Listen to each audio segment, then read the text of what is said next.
अपने दिल्ली के लोगों पे भरोसा है। कल केंद्र सरकार की गाइडलाइंस के हिसाब से हमने भी छूट दी। जो जो केंद्र सरकार ने कहा भाई ये कर सकते हो, ये कर सकते हो, ये कर सकते हो, उसके हिसाब से हमने दी। आज मुझे थोड़ा सा दुख हुआ। कुछ दुकानों के सामने मैंने देखा कि इतनी भीड़ लग गई, लोग सोशल डिस्टेंसिंग फॉलो नहीं कर रहे थे। कुछ दुकानों के सामने, अपने लोग बहुत अच्छे हैं, दिल्ली के लोग बहुत अच्छे हैं, लेकिन कुछ जगहों पे लोगों ने सोशल डिस्टेंसिंग नहीं मानी, भगदड़ मच गई। इससे किसका नुकसान हो रहा है? आपका ही नुकसान हो रहा है। आप ही बीमार पड़ोगे। आप सोच के देखो कि अगर आप उस भगदड़ में थे और उसमें 2-4 लोगों को मान लो कोरोना था, आपको भी हो जाएगा, क्या फायदा होगा? आपकी जिंदगी खतरे में, आपके परिवार के लोगों को हो जाएगा उसके बाद। तो क्यों इस तरह का रिस्क मोल लेते हो? क्यों इस तरह की गतिविधि करते हो? जहां जहां आज लोगों ने इस तरह की हरकत की, सही नहीं किया। कसम खा लो कि कल से हम इस तरह की हरकत नहीं करेंगे, कल से हम इस तरह की भगदड़ नहीं करेंगे, कल से हम सोशल डिस्टेंसिंग पूरी फॉलो, कल से क्यों, अभी से हम सोशल डिस्टेंसिंग पूरी फॉलो करेंगे, कहीं भगदड़ नहीं करेंगे। ये कोई मैं अपने लिए तो थोड़ी कह रहा हूं, मैं अपने आपके लिए कह रहा हूं, आपकी सेहत के लिए कह रहा हूं, आपकी जिंदगी के लिए कह रहा हूं, आपके परिवार की खुशी के लिए कह रहा हूं, अपने दिल्ली के लोगों के सेहत के लिए कह रहा हूं। और ये कोई बहुत बड़ी बात थोड़ी है।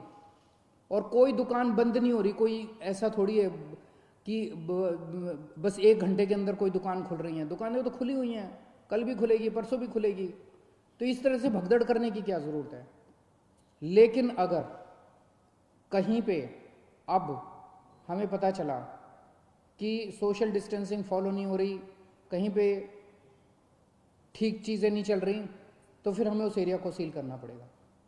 फिर जो हमने रियायतें दी हैं वो रियायतें हमें वापस लेनी पड़ेगी। मेरे पास कोई चारा नहीं बचेगा। मुझे बाकी दिल्ली के, सभी दिल्ली के लोगों की, आपकी सेहत के लिए, दिल्ली के लोगों की सेहत के लिए कड़े कदम उठाने पड़े, हम कड़े कदम उठाएंगे। इसीलिए मेरी आप सबसे गुजारिश है कि जो ये रियायतें दी गई है, इन रियायतों के, ये रियायतें इसलिए दी गई है ताकि अब धीरे धीरे धीरे धीरे हम अपनी दिल्ली को खोलते जाएं, अब गतिविधियां शुरू करते जाएं, अर्थव्यवस्था शुरू होती जाए।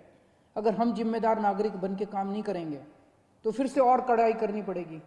और कब तक हम लॉकडाउन में रहेंगे? जिंदगी भर तो लॉकडाउन में नहीं रह सकते ना। 1.5 महीना तो हो गया लॉकडाउन में रहते रहते।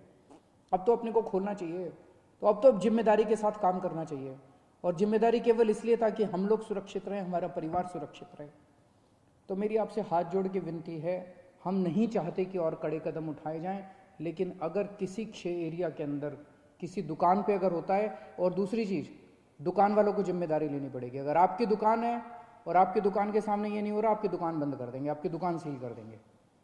और अगर किसी क्षेत्र के अंदर कोई फॉलो नहीं हो रहा तो उस एरिया को सील कर देंगे। फिर हमें करना पड़ेगा, आपके लिए करना पड़ेगा। मुझे अपने दिल्ली के लोगों पे गर्व है, मुझे अपने दिल्ली के लोगों पे भरोसा है, विश्वास है कि हम बड़े बड़े काम करके दिखा सकते हैं। हमने बड़े बड़े काम करके दिखाए हैं। जब पूरी दुनिया डेंगू से जूझ रही थी, हमने डेंगू को हरा के दिखाया था।